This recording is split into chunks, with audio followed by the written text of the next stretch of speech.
Okay, I want to show you what I've been building over the last couple of days.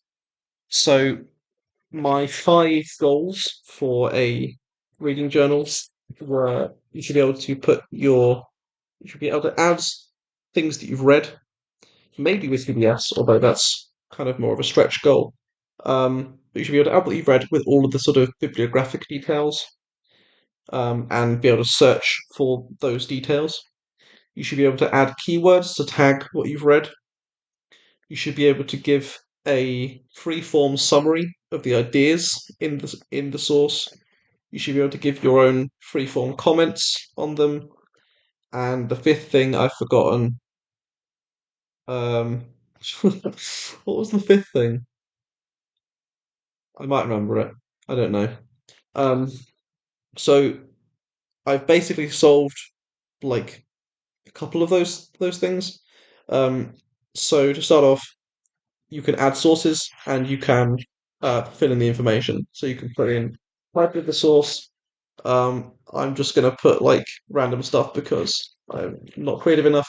So you put it at the side of the source, and then you click this button, and it renames the note to that thing. You can put in the date that it was published. You can put in the author. I'm going to put Noam Chomsky for now. You'll see why in a second. Then you can put keywords, whatever, and then you can put in a citation of your choice, so like in APA or whatever. Um, Now, so that's basically the first thing, the first requirement done. Um, in the sense you can put sources in there and you can put the details of them in there. Um, and at some point, I will build a better searching system for this TiddlyWiki, which will let you search through based on what you want to find. So if you want to find certain authors or certain keywords or certain dates or whatever, or look at all of your things in date order, create a timeline of. In theory, this would let you do things like you could make a automatic timeline of papers you've read about syntax. Like when they're published and that.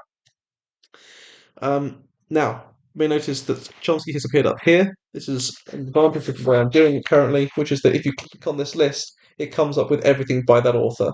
So you can see I've already made a syntactic structures one here. Now, also here, there are these pens which allow you to add a summary and comments. And when you close that down. Now, the beauty of this is that the text in here is in, a nice sort of monospace font, and you can just type it there, and it converts to properly formatted stuff down there.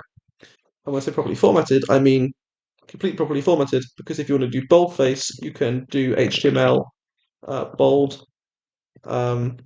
You can also do TiddlyWiki style bold. Um, you can also do links. So you could do something like you can link to syntactic structures. And what this means is that this is basically now the front end of a proper TiddlyWiki. So you can, if you already have notes about syntactic structures, you could say this this work builds on syntactic structures, right? And then what you do is you say, if you close that down, that means that another day when you're reading through your notes, you can see this work builds on syntactic structures. Let's remind myself what that is. Bam, there it is. Um, and yeah, it will have the summary in its own little paragraph there. So very, very easy to get between notes, and also to edit. Right, you don't have to go into a separate menu. So the old way of editing on TiddlyWiki is this, which is a pain. Now you just have to click this, and then there it is. Beautiful. Same with comments. So you could do this. This reminds me of churches, and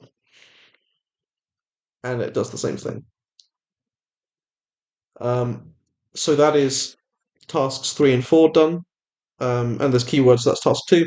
Task 5, I remember what it is to have some kind of tracker of what you've read and the state in which you've read it. So whether it's unread, whether you've skimmed it, how many times you've skimmed it, whether you've read it in full, um, things like that, and have it sort of be visually intuitive and easy to see from like They'll be like on the note and also on the sidebar here, so you'll be able to see which things you've read and which ones you haven't. Because the idea is that this will both allow you to um, take notes of what you've read, compare what you've read with other things you've read, and also show areas where you should do more reading. So we'll have a list of all the it's only going to have all the sources you add to it, but of course, whenever someone says, "Oh, you should read X," you could just add X to this and then mark it as unread. So then it's going to be a constant reminder that you haven't read that thing that someone recommended you yet. So that's all I wanted to show. I've managed to keep the video short this time. I recorded it before and it was 12 minutes long. But yeah, so of the 5 goals, two of them, summary and comments, are perfect, I would say. Um, the reading tracker hasn't been started at all. The keywords is not perfect, and the bibliography thing is nearly perfect, I think. So getting there, um, and there's not much left to do except, yeah, the reading tracker, fix some things, and tidy everything up. But I hope you agree that this is quite intuitive to use, quite clean looking, quite nice looking, and probably quite useful. So yeah. And if you have anything else you think I could add based on this, then let me know.